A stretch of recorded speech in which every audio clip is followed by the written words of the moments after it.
Good evening and welcome to the Valley Preferred Cycling Center here in Trexlertown. Jim Krupke along with Jason Graver.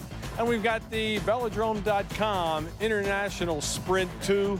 Jason, and we've got a good one tonight. It's the sprinters from all around the world here to go at it. That's exactly right, Jim. In fact, tonight it's the second time that we've had a sprint tournament here at the Lehigh Valley Velodrome.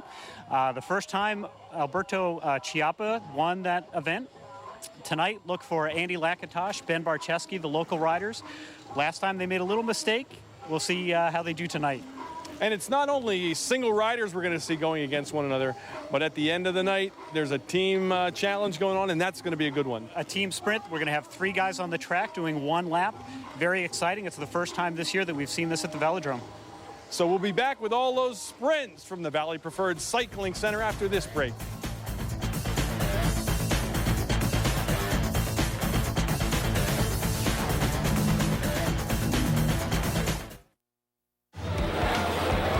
Thank you. Can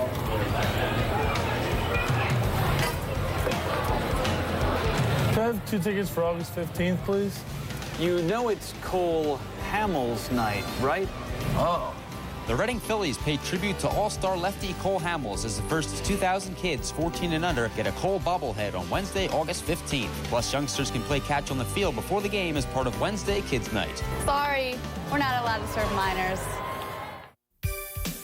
For a game-winning triple play, order Service Electric Cable TV's Value Pick Package. For just $89.95 per month, you'll get full basic cable, 90 channels, including 20 exclusive channels, only on Service Electric. Service Electric Telephone, which includes call waiting, caller ID, and 3-way calling, and economy high-speed internet. Bundle up all these great services for one low price. Call Service Electric now for this incredible offer. The sooner you call, the more you save.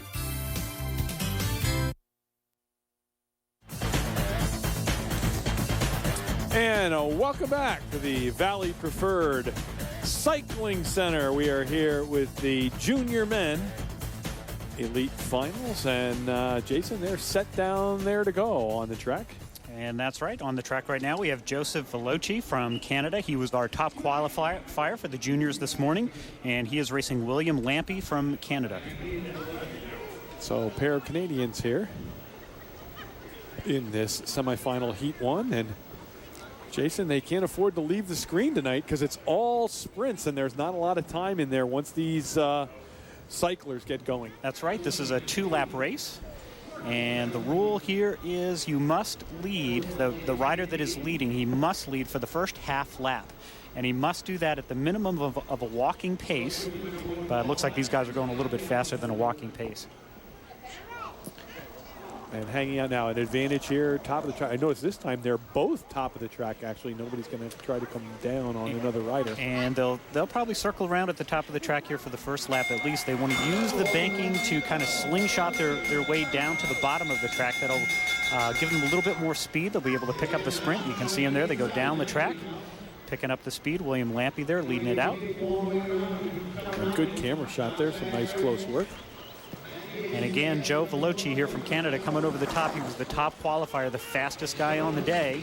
And looks like he's going to use some of that speed to come out of the 4th turn and win his heat very easily.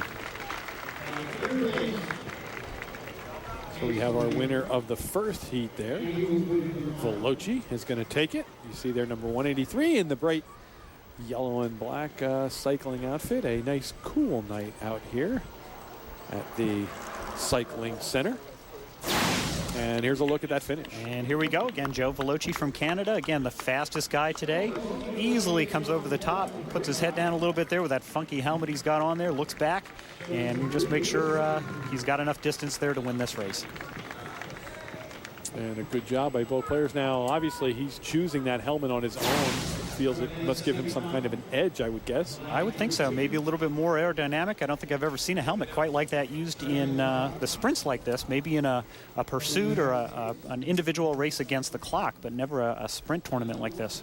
And we got our second semifinal heat. I'm going to guess this is Daniel Walker and Linnell Rockmore, both from the USA. There you see a nice shot. Marty Nostine holding our riders up, and they're a good graphics on the sprint semifinal. That's right. In fact, Linnell Rockmore, he's a local guy, races here at the Velodrome all the time.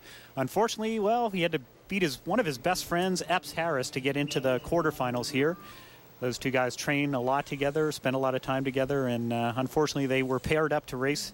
And, well, Linnell Rockmore ended up winning that heat. And there we get a good shot. I love when we get these close-up shots, Jason, of the riders, peeking back, and it really gives you some insight to what they're doing to try and set up their strategy to get this going. Got to watch all the time. A guy that's riding at the back, sometimes he can be a little cagey, comes, maybe takes a flyer, and can get away very early in the race. So you have to keep alert all the time. You have to keep an eye on the guy in the back. Linnell Rockmore doing a really good job at that. He rides high on the track against the wall so that his opponent only has one way to go, and that's below him. So he doesn't have to look over both shoulders. He just looks over his left-hand shoulder, and that way he can keep an eye on the rider. And there the bell lap. They go across. Here they are in turn 1.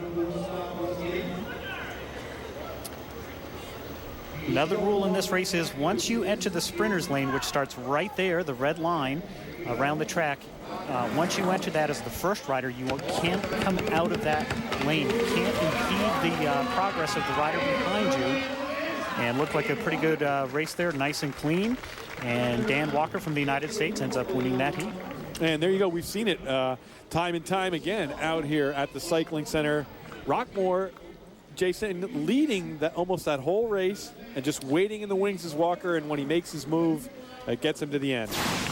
And that's right. Probably Linnell Rockmore, he knew that he wasn't the fastest guy in this race, so he wanted to kind of take control of things, stay at the front of this race, and kind of control things here, and, well, just didn't have enough speed there at the end. And there are two good shots of the finish line. And as always here at the Velodrome, we've got an interview trackside with Kristen Mayer. Thanks. Already this evening, Italy's Roberto Chiappa has made it past the quarterfinal round in the second International Grand Prix this year. In fact, he is a defending champion, claiming the victory earlier in June when he beat out Max Levy to claim the first International Grand Prix title. So we'll see if he can do it again this evening. The women's race is up for grabs, though, as Germany's Christine Muka, who won earlier in June, is no longer in town to compete. Already, though, earlier this morning, in the preliminary rounds, a lot of upsets. Ben Barczewski, Josiah Ying, Tim Velt and Toon Mulder all not making it to the quarterfinal round, and already Andy Lakatosh placing 5th. But we saw Ryan Nelman from the U.S., 2 Australians, and Roberto